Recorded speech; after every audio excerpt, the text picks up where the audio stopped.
Deuxième invité de cette info, Basile Darga, inspecteur des infos. Il est expert immobilier, directeur de publication de OSA et SACO Immobilier. Bonsoir. Bonsoir, M. Guébré. Avec vous, nous parlons d'un thème qui intéresse nos téléspectateurs. Vous savez, la question du foncier, c'est une question sensible et essentielle pour nos populations. Nous parlons des mutations de droits réels immobiliers. Alors, on entend parler donc de mutations de droits réels immobiliers. C'est quoi concrètement les mutations de droits réels immobiliers? Merci, M. Guébré, de me donner une fois de plus l'occasion de m'exprimer et de m'adresser aux téléspectateurs. Sur les mutations de droits réels immobiliers, il faut dire que c'est un terme consacré du droit, mais j'essaierai d'être le plus pratique possible pour que les téléspectateurs qui nous suivent et qui ne sont pas tous des juristes puissent comprendre.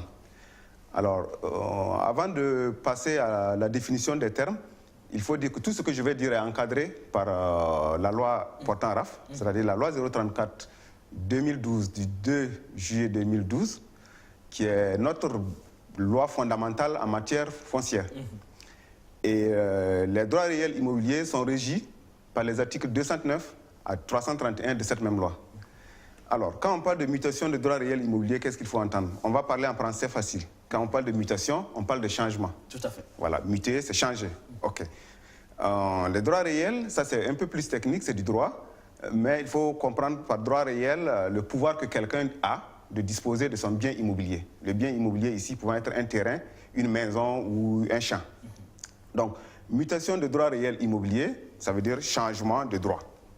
En gros, pour être plus précis, la mutation de droit réel immobilier, c'est toute situation juridique qui a pour conséquence de changer de propriétaire d'un bien. Changer de propriétaire d'un bien. Voilà, un bien immobilier, notamment un terrain, une villa, un champ, voilà, un bien immobilier. Donc voilà un peu ce qu'on peut dire de mutation de droit réel immobilier, situation juridique qui a pour conséquence de changer le propriétaire de ce bien. Voilà. Et quelles sont les situations qui peuvent provoquer justement une mutation de droit réel immobilier, autrement dit un changement de propriétaire? Les circonstances de la vie sont nombreuses pour qu'il y ait changement de propriétaire. Il faut dire que la loi a essayé d'organiser ça en deux grandes catégories. Les changements volontaires, donc c'est ce que nous appelons mutation volontaire de droit réel immobilier, et les changements involontaires ou forcés. On va commencer par les derniers. Les changements forcés, c'est par exemple la saisie immobilière. Ça arrive avec les banques. Ah ben voilà, c'est exactement ça que vous avez trouvé. Lorsque vous donnez votre maison en garantie d'un emprunt d'argent auprès d'une banque, d'une institution, ou même avec un particulier, vous lui devez de l'argent et que vous n'arrivez pas à honorer, cette personne peut être tentée de saisir votre bien, votre maison pour vendre et puis se rembourser. Et ça arrive fréquemment avec les banques dans le cas des hypothèques. La deuxième catégorie de mutation involontaire, c'est l'expropriation pour cause d'utilité publique. Lorsque, par exemple, on découvre de l'or dans la cour de M. Guébré, l'État estime, en vertu de la Constitution, de son préambule, que les ressources naturelles appartiennent au pays, au peuple, et donc, en vertu de ça, on va vous exproprier pour qu'on puisse exploiter ce tort pour le peuple. Donc, l'expropriation pour cause d'utilité publique est une mesure exceptionnelle de droit qui permet de changer de propriétaire, et le propriétaire, le nouveau, sera l'État. Donc, ça, c'est pour les mutations involontaires. Maintenant, ce qui est courant, c'est les mutations volontaires. Et dedans, nous pouvons prendre l'exemple cité, c'est la vente. Lorsque quelqu'un décide de vendre son terrain, on est dans une mutation volontaire. Lorsque quelqu'un décide de faire une donation, on est dans une mutation volontaire. Lorsque quelqu'un décide de faire un échange, par exemple, vous avez un terrain à Ouagadougou, votre voisin, vous avez 3 gounous, vous voulez changer de quartier, vous décidez de changer avec quelqu'un, on est dans une mutation volontaire. Alors, il y a un dernier cas, où ça je le laisserai aux étudiants et aux enseignants pour qu'ils le classent, c'est le cas des mutations issues de succession. C'est-à-dire qu'il y a mort d'homme et il doit avoir des mutations au profit des héritiers. Est-ce qu'elle est volontaire ou involontaire? Je ne sais pas. Parce que quand il y a mort d'homme, on ne choisit pas de mourir pour faire une succession, mais les héritiers ont le devoir de provoquer la mutation. Donc voilà une dernière catégorie dans laquelle on peut classer dans l'un ou l'autre cas. Voilà. On vous a vu sortir sur la transition justement sur cette question de mutation, sur une sortie de l'actuel ministre de l'Environnement sur cette question de mutation justement. Exactement, oui c'est vrai, ça fait une sortie qui a fait un peu du bruit. Mais là j'ai exercé un peu, comment on appelle, mon droit de conseil, mon devoir d'informer C'est vrai parce qu'à l'époque, la loi de finances a été votée et dans le cadre de la facilitation des mutations, des droits de mutation, l'Assemblée avait voté un forfait pour les mutations de terrain, usage d'habitation, moyennant encadrement juridique. Et à l'époque, mon ami Bassière, qui est Gouroussi, et peut-être beaucoup n'ont pas compris pourquoi je l'ai agressé, c'est parce qu'il était exactement Gouroussi, et ils l'ont mal interprété. Au fait, la mesure, mon ami Bassière l'avait interprétée comme étant une occasion de permettre aux riches de faire des acquisitions. Mais j'ai essayé de restituer en disant une mesure qui permet au plus grand nombre de Burkinabés de faire des mutations qui sont en souffrance, parce que je sais qu'elles étaient nombreuses en souffrance. Est-ce que pour quelques riches, on peut s'abstenir de prendre la mesure? Donc voilà, c'était un débat de ce genre que j'ai voulu instaurer, mais bon, je crois qu'on s'est très bien compris. Voilà. Alors, comment peut-on procéder pour faire ces mutations qui paraissent complexes et longues pour le citoyen non averti? Ça prend du temps. Ça prend du temps, elles sont complexes, mais je dirais que dans le cadre de la facilitation des affaires et de la facilitation des opérations foncières, l'État a créé le guichet unique du foncier, le guichet unique à Ouagadougou et à Bobo, dont l'objet principal est de permettre de faciliter ces genres d'opérations en un seul endroit. Dans les provinces, ce sont les commissariats et les services chargés des domaines qui coopèrent pour pouvoir faire ces mutations. Mais il faut dire il faut classer en deux catégories. Les opérations qui peuvent se mener chez les notaires et les opérations qui peuvent se passer au niveau des guichets uniques du foncier. Alors, dans l'un ou l'autre cas, il faut composer des dossiers. Et comme on ne peut pas être trop détaillé parce que le temps nous est imparti, globalement, il faut retenir que pour les mutations volontaires, il y a un certain nombre de pièces à fournir. Les pièces essentielles étant les photocopies de pièces d'identité, ça peut être un passeport, l'original du titre, et puis voilà, un certain nombre de documents qui doivent accompagner ces pièces essentielles. En revanche, pour la question de la mutation par décès, là c'est important de le préciser, il y a des pièces essentielles, et c'est bon que les téléspectateurs le savent. Parce que quand il y a mort d'homme, évidemment la donne change. Donc pour la mutation par succession, il faut un acte de décès. Pas le certificat de décès, mais un acte de décès. Un procès verbal de conseil de famille. Un certificat d'hérédité, pour déterminer quels sont ceux qui vont hériter, et un certificat de tutelle pour les mineurs. Ce qui est important de dire aussi dans ces éléments, c'est que lorsqu'une mutation de droit réel immobilier porte sur le logement de la famille ou sur le champ familial, la loi oblige qu'on ait un avis favorable du conjoint ou des conjoints. Et ça, je pense que vous comprenez l'esprit du législateur qui a fondamentalement pour esprit de protéger les familles pour qu'on ne vende pas les biens et qu'on voilà, une famille. Voilà. Ensuite, le champ familial, qu'un membre de la famille n'aille pas vendre un champ familial et puis la famille se trouve privée de moyens de production. Donc voilà un peu ce que je peux dire sur voilà, quels sont les moyens par lesquels on peut faire la mutation. En tout cas, est-ce que la longueur de cette procédure, c'est aussi lié peut-être aux moyens au niveau de l'administration aujourd'hui? Les technologies évoluent, on se dit ça pourrait vite évoluer, mais parfois on se rend compte que ça prend du temps justement. Oui, ça prend du temps et je pense que c'est un des éléments sur lesquels la Direction générale des impôts met un point d'honneur pour réduire les délais. Toutes les réformes qu'il y a eu depuis, je dirais, ces 10 dernières années ont pour but de faciliter, donc en jouant sur deux facteurs, le facteur coût et le facteur temps. Le facteur temps, on n'arrive pas à le maîtriser totalement parce que les services de base sont un peu débordés et il leur manque les moyens nécessaires pour pouvoir être efficaces. J'ai eu l'occasion de faire les services de base, je sais comment ils sont débordés et je pense que c'est du rôle aussi de l'État d'accompagner ces services de base si on veut atteindre l'efficacité recherchée. Alors, quelle est l'importance même de faire une mutation du droit réel? C'est important, justement. Ah oui, c'est très important. Comme je dis, tout ce qui touche au droit est très important, je dirais. Il y a plusieurs avantages à faire une mutation de droit réel immobilier. Le premier avantage... C'est dangereux même de ne pas le faire, justement. Exactement, très dangereux. Le premier avantage, il est juridique. Parce que lorsque vous faites la mutation, vous sécurisez votre bien. Voilà, vous pouvez jurer désormais de votre bien et vous pouvez dire à qui peut l'entendre que c'est votre bien et vous pouvez vous faire respecter vos droits parce que vous pouvez justifier de ces droits. Le deuxième avantage, il est économique. Lorsque vous avez le titre, c'est-à-dire que vous avez pu changer le titre à votre nom, donc vous êtes propriétaire, vous pouvez prendre ce titre, aller en banque, le garantir et prendre de l'argent pour faire une activité économique. Donc, il vous permet de générer voilà, de l'emploi, de créer de l'emploi, donc il est économique.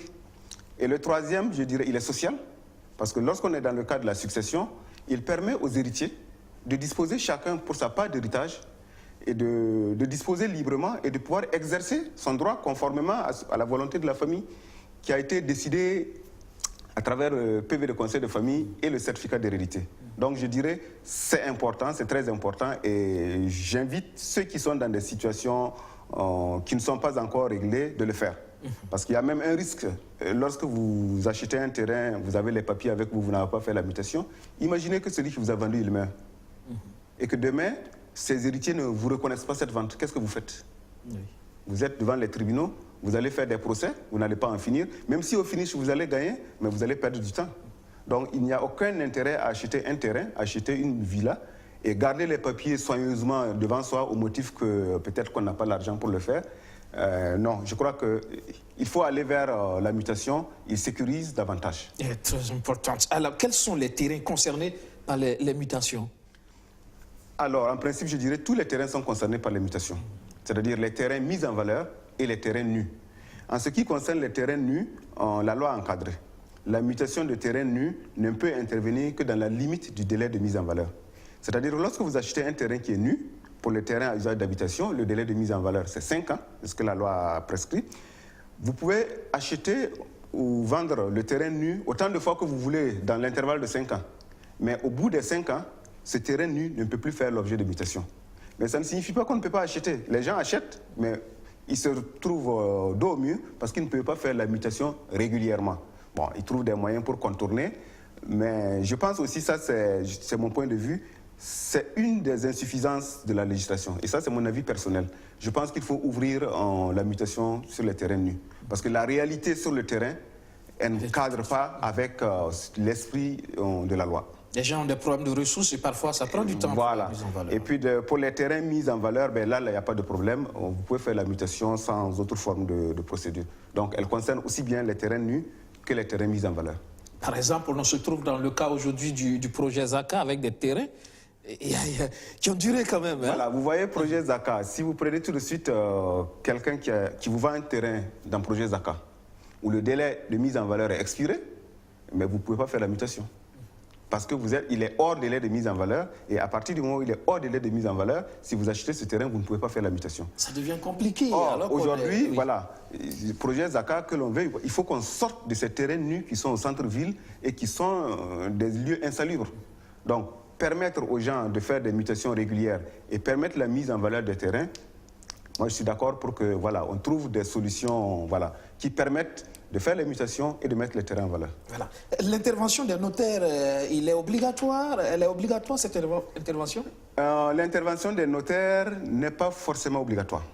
Je pense qu'il y a une confusion là-dessus en ce qui concerne l'intervention des notaires. Ce n'est pas tous les terrains qui sont vendus qui doivent être obligatoirement faits sous forme notariée. En principe, les terrains qui doivent faire objet d'actes notariés sont les terrains dont les titres sont obligatoirement publiés. Alors ça, c'est un terme technique. Publié, en gros, pour nous dire, les terrains qui sont concernés par les actes notariés sont les terrains qui doivent être objet de titre foncier. Parce que là, l'acte doit être publié dans un livre foncier qui s'appelle, au niveau de la recette des domaines de la publicité foncière. Et lorsque on doit publier cet acte, l'acte doit être en forme authentique. En revanche, pour un terrain dont la publication n'est pas nécessaire, l'intervention du notaire n'est pas obligatoire. C'est vrai, je constate avec les notaires, je suis tombé sur un écrit du président de l'Ordre des notaires qui pense que les guichets uniques et les commissariats empiètent sur leur domaine de compétence parce qu'ils estiment que les actes de mutation, les actes de vente sont de leur compétence exclusive. Je pense qu'il faut nuancer entre les actes à publication obligatoire et les actes qui ne sont pas forcément publiés. Voilà. Donc voilà un peu ce que je peux dire sur ces mutations de droit réel immobilier. Il faut terminer quelques conseils justement pour nos téléspectateurs parce que c'est un réel problème, hein, ces questions du foncier, notamment de mutation. Oui, c'est vrai. Alors le conseil que je peux donner aux téléspectateurs, je pense qu'on en a déjà fait un peu tout au long. La première des choses, c'est quand vous achetez un terrain, ce n'est pas la peine de rester avec les documents à la maison. Cherchez à approcher les services techniques, notamment les services chargés des domaines, un notaire ou un avocat, pour connaître la situation juridique réelle du bien. Et il est souhaitable même d'ailleurs, avant d'acheter, de vous assurer de la situation de ce bien. Est-ce que c'est un bien qui remplit les conditions juridiques pour être vendu ou être acheté? Deuxième chose, c'est dans le cas des successions, beaucoup de familles hésitent à aller faire la succession par mutation. Soit qu'on veut éviter les frustrations familiales. Mais j'ai l'habitude de dire, la mort, c'est la seule certitude qu'on a dans la vie. Et à partir du moment où c'est une certitude, il faut la conjuguer avec, il faut vivre avec. Donc je dis, quand il y a mort d'homme, il faut se mettre à l'abri de divisions familiales en allant vers la succession. Et la loi a encadré la succession. Donc l'intervention du notaire sera obligatoire pour partager les biens, mais il aura l'avantage de rendre clairs les droits de chacun des héritiers afin qu'ils puissent l'exercer pleinement. Et ça met à l'abri des problèmes familiaux. Donc pour moi, les conseils que j'ai donnés, c'est voilà ce que je peux dire. En tout cas, j'invite les gens qui sont dans des situations d'achat de terrain ou de donation et qui n'ont pas régularisé à le faire. Voilà, ça les sécurise et c'est bien pour leurs ayants droit. En tout cas, merci à vous, Basile Darga. Je rappelle que vous êtes expert immobilier et directeur de publication de ce magazine Oza et Sako Immobilier. C'est un magazine spécialisé qui traite des sujets du foncier. Alors, on vous dira merci. Toute l'année 2019, vous serez de plus en plus présent sur nos plateaux pour nous parler de ces questions foncières. Merci encore une fois d'être passé dans le... Je vous remercie, M. Guébré, et je profite de souhaiter une bonne et heureuse année 2019 à vos téléspectateurs, en espérant qu'ils auront de l'argent pour acheter les terrains et régulariser. On l'espère bien. Le prochain numéro de Oza et Sako Immobilier va paraître demain. Demain, voilà. Déjà. Voilà. Merci. En tout cas, on va s'en procurer. Hein. C'est beaucoup de conseils, hein, justement, sur ces questions. Merci, c'est moi qui vous